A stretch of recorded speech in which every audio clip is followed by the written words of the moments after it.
আসসালামু আলাইকুম ওরহমতুল্লাহি ওয়াবারাকাত। আলহামদুলিল্লাহি রাব্বিল আলামিন ওয়াসসালাতু ওয়াসসালামু আলা সাইয়্যিদিল মুরসালিন ওয়া আলা আলিহি ওয়া সাহবিহি আজমাইন, আম্মা বাদ।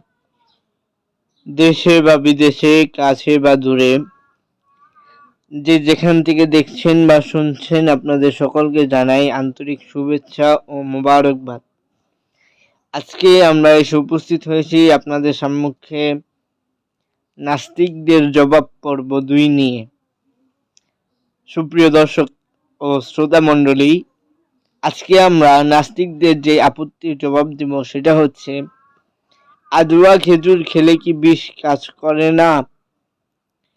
নাস্তিক আসাদ নূর গত 2 দিন আগে তার লাইভ স্ট্রিমে এসেছে এবং তার সাথে ছিল আব্দুল্লাহ আল মাসুদ, এরপর মুফতি ইমরান বিন বশির সহ তারা সকলেই ছিল। তো এইখানে এক ভাই এসে ভাইকে তারা প্রশ্ন করেছেন যে আপনি কি আসওয়া খেজুর এখন খেয়ে প্রমাণ করতে পারবেন নবীজির হাদিস? আসুন আসলেই হাদিসে কি আছে তাদের জবাব দেওয়া যাক। শুরুতেই দেখে নেই এ ব্যাপারে হাদিস কি বলা হয়েছে। আপনারা দেখতে পাচ্ছেন সহিহ বুখারী হাদিস নাম্বার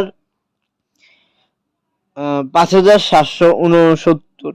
এখানে আল্লাহ রাসূল সাল্লাল্লাহু আলাইহি ওয়াসাল্লাম বলতেছেন, যে ব্যক্তি সকালবেলায় 3টি আজওয়া মদিনায় উৎপন্ন খেজুর খাবে, সেই দিন কোনো বিষ বা জাদু তার কোনো ক্ষতি করবে না। এই হাদিসটাকে তারা সামনে রেখে তারা বলতে চায় যে দেখো নবী মোহাম্মদ বলে দিয়েছেন যে ব্যক্তি 7টা আজওয়ার খেজুর খাবে, সে বিষ খেলেও তাকে বিষে কোনো কাজ করতে পারবে না, বিষক্রিয়া হবে না। এখন তোমরা তোমাদের নবীকে তো বলো সত্যবাদী, মহাসত্যবাদী, আল আমিন, সিদ্দিক, তাহলে তোমরা এখন আজওয়া খেজুর খেয়ে নাও, আজওয়া খেজুর খাও, খেয়ে এরপরে প্রমাণ করো। আসলে নাস্তিকদের একটা অভ্যাস, সেটা হচ্ছে গিয়ে তারা একটা অংশ বলে তো আরেকটা অংশ বলে না। আসলে হাদিসে সব আজওয়া খেজুরের কথা বলা হয়নি, বিশেষ একটা অঞ্চলের আজওয়া খেজুরের কথা বলা হয়েছে। আসুন আমরা আরো কিছু হাদিস দেখে নিই যার থেকে এটা প্রমাণিত হয়। এই যে দেখতে পাচ্ছেন মুসলিম শরীফের 5168 নাম্বার হাদিস। এখানে আম্মাজান আয়েশা থেকে বর্ণিত, রাসূল সাল্লাল্লাহু আলাইহি ওয়াসাল্লাম বলেন, মদিনার আলিয়া অঞ্চলের আজওয়া খেজুরে শেফা রয়েছে। প্রতিদিন সকালে এর আহার বিষনাশক ঔষধের কাজ করবে। অর্থাৎ মদিনার একটা নির্দিষ্ট অঞ্চলের যে খেজুর, ওই খেজুরের কথা বলেছেন রাসূল, নির্দিষ্ট অঞ্চলের খেজুর, সেটা হচ্ছে গিয়ে এখানে বলা হয়েছে আলিয়া অঞ্চলের খেজুর, সব খেজুর নয়। নাস্তিকরা এই প্রথম হাদিসটাকে সামনে এনে বলতে চায় যে কোনো আজওয়া খেজুর খেলেই বিষক্রিয়া, কিন্তু না, সব আজওয়া খেজুর নয়, ওই অঞ্চলের বিশেষ খেজুর। এবং এ ব্যাপারে মুহাদ্দিসদের অভিমত কি, আসুন আমরা দেখে নেই। ইবনুল মুফহিম রহমতুল্লাহ আলাইহি আলোচ্য হাদিস সম্পর্কে বলেছেন, আল আদাবুস শারঈয়া ওয়াল মিনহু মারঈয়া। শামসুদ্দিন ইবনুল মুলহিম, উনি এই কিতাবের 3 নম্বর খণ্ডের 6 নম্বর পৃষ্ঠায় লিখেছেন, ওয়াকালা বাদু আসহাবিনা, এবং তিনি বলেন আমাদের কিছু কিছু মুহাদ্দিসিনগণ বলেন, হাযাল হাদিসু উরিদা বিহিল আহলুল মাদিনাতি ওয়া মান জাওয়ারাহু কাযা ক্বালা। এই হাদিস দ্বারা উদ্দেশ্য হচ্ছে ওই একটা নির্দিষ্ট অঞ্চলের, যেমনটা আল্লাহ রাসূল দ্বিতীয় হাদিস মুসলিমের 5168 নম্বর হাদিসে বলেছেন, সেটা হচ্ছে মদিনা আলিয়া অঞ্চলের খেজুর, মদিনার আলিয়া অঞ্চল, সকল খেজুর নয়। দেখুন এ ব্যাপারে আরো কিছু হাদিস মুহাদ্দিসদের বক্তব্য। ইমাম ইবনুল কাইয়ুম জাওজি রাহিমাহুল্লাহ, ইমাম ইবনু তাইমিয়ার ছাত্র, উনি কি বলেছেন, জাদুল মাদ, ইমাম ইবনুল কাইয়ুম জাওজির 4 নম্বর খণ্ডের 90 নম্বর পৃষ্ঠার মধ্যে উনি কি বলেছেন, হাযাল হাদিসু মিনাল খিতাবিল্লাযী উরিদা বিহিল খাসসু কা আহলিল মাদিনাতি ওয়া মান জাওয়ারাহু। অর্থ, এবং এই হাদিসটি এই ধরনের বক্তব্য অন্তর্ভুক্ত যা নির্দিষ্ট ব্যক্তিদের উদ্দেশ্য করে বলা হয়েছে, যেমনটি মদিনা ও তার আশপাশের লোকেরা।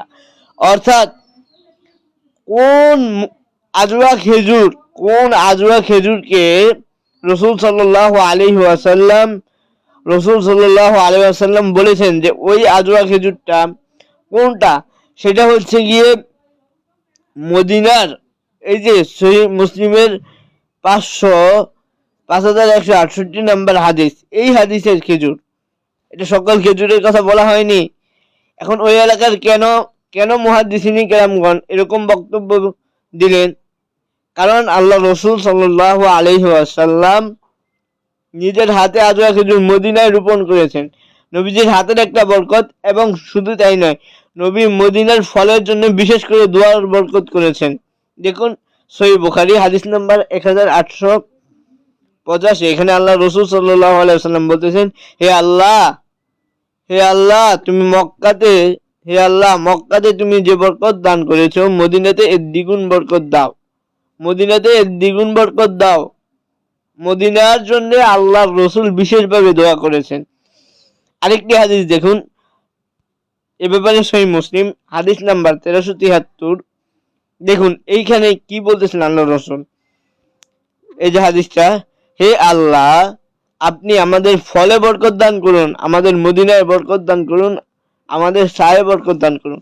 অর্থাৎ আল্লাহ রসুল সাল্লাল্লাহু আলাইহি ওয়াসাল্লাম মদিনাকে বিশেষভাবে নির্বাচন করেছে। এখানে যে কোনো আজওয়া খেজুরের কথা বলা হয়নি, এখানে মদিনা মুনাওয়ারার বিশেষ খেজুরের কথা বলা হয়েছে, সকল খেজুরের কথা বলা হয়নি। তো সম্মানিত দর্শক মণ্ডলী, যারা দেখছিলেন নাস্তিকদের জবাব পর্ব 2, যে আল্লাহ রসুল সাল্লাল্লাহু আলাইহি ওয়াসাল্লাম আজওয়া খেজুর খেলে কি বিষ কাজ করে না, সকল আজওয়া খেজুরের ব্যাপারেই কি এই বক্তব্য? আসলে না, সকল আজওয়া খেজুরের ব্যাপারে এই বক্তব্য নয়। ভালো থাকবেন। এই বক্তব্যটি হচ্ছে শুধুমাত্র ওই সকল আজওয়া, একটা বিশেষ স্থান, সেটা হচ্ছে মদিনার আলিয়া শহরে, ওই শহরের বিশেষ খেজুরের কথা বলা হয়েছে। তো সকলকে ধন্যবাদ ভিডিওটি দেখার জন্যে। আবারও কোনো পর্বে সাক্ষাৎ হবে। এ পর্যন্ত সকলে ভালো থাকুন, সুস্থ থাকুন। আসসালামু আলাইকুম ওয়া রাহমাতুল্লাহি ওয়া বারাকাতুহু।